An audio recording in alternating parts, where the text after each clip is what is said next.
this edition of Beyond 2000, you'll find out how this robot is preventing the spread of breast cancer, why NASA would use this weird contraption on a journey to Mars, how Simon Reeve beat the Canadian breathalyzer test, and why Jeff Watson is sharing a shaking Jaguar with a stranger.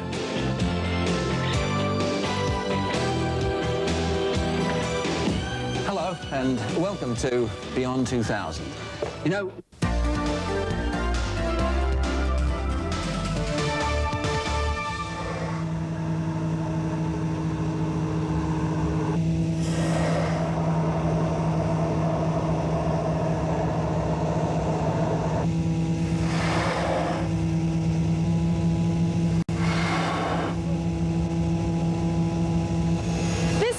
contraption looks more like a giant rubber dumbbell than the very latest in planetary transport. But if students from Arizona University have their way, this could be the first vehicle to roll across the surface of Mars. The Mars Ball began life as a NASA-sponsored project for the university's graduate students in planetary science. Their task? To design a craft that could traverse the surface of Mars, collecting samples. Virtually everything we know about Mars comes from the Viking missions, when 2 spacecraft landed on the planet, taking these photos in 1976. They show the surface of Mars to be strewn with boulders and pocked with craters, believed to be caused by meteorite impact and volcanic processes. The Viking craft chose these sites as the smoothest and safest upon which to land, so presumably the remainder of the planet has an even rockier terrain. It would be almost impossible to design a vehicle that could pick its way around the many and varied obstacles. So the students constructed a craft that would roll right across the top of any obstruction. The Mars Ball takes just minutes to assemble. A centre axle is attached to both wheel drums. Each wheel consists of 8 wedge-shaped airbags, and the contraption begins to take shape as they're inflated. It's made of plywood, steel and plasticized fabric, all off-the-shelf items from a local hardware store. It moves excruciatingly slowly, just 1 metre per minute, or a single kilometre per working day. It's a rather unusual system of movement. A compressor on the other side of the wheel sucks in air from the outside and stores it in a cylinder inside the hub. These computer-controlled valves manipulate the flow of that air into the bags, selectively inflating and deflating the segments to keep the craft rolling. The vehicle is operated by 4 computers, an Earth-based control unit, an on-board unit on the axle, and a signal receiving unit in each wheel. On Mars, a radio wave would replace the electric cable that links the Mars Ball to the main computer. On level ground, it can be pre-programmed to move autonomously, but when it strikes an obstacle or an incline, human control via computer is needed to guide the craft. By changing the number and order of deflated sections, the rover can roll forward or backward and turn.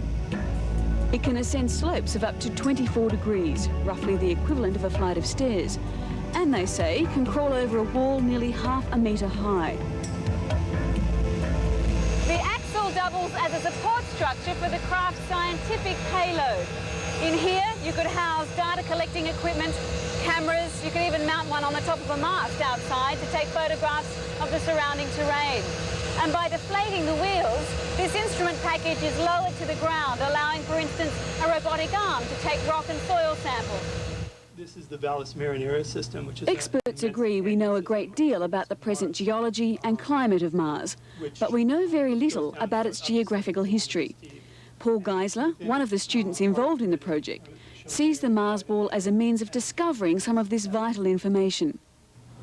You can see layering in places there and there, for example, which demonstrates evidence of some cyclic process that's taken place on Mars.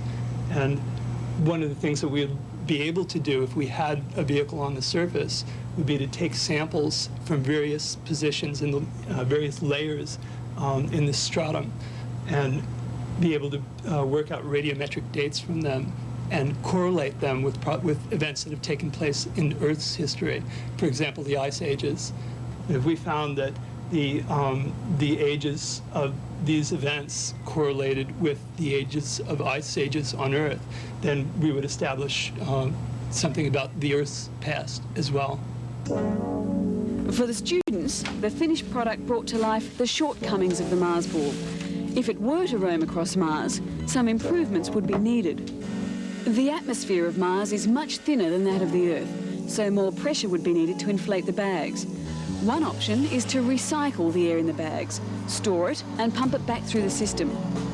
Another problem, Mars' atmosphere doesn't block the sun's ultraviolet rays, which could cause the bags to perish.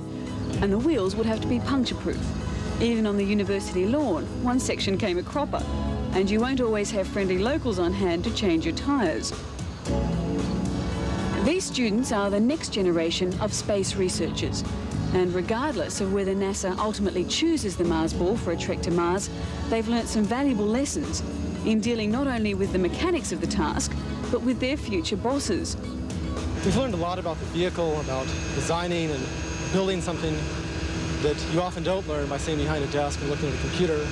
But more importantly, I think we've learned a lot about dealing with bureaucracy, learning about funding sources, writing requests for money, and going through the whole bureaucratic process.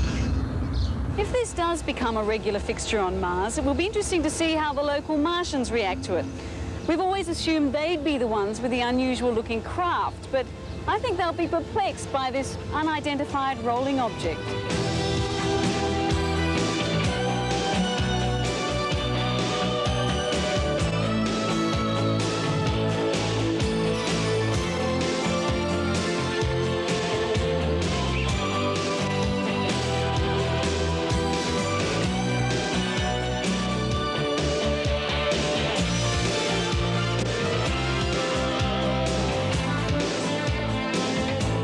When we return to Beyond 2000, we'll see how sound waves can tackle toxic gases.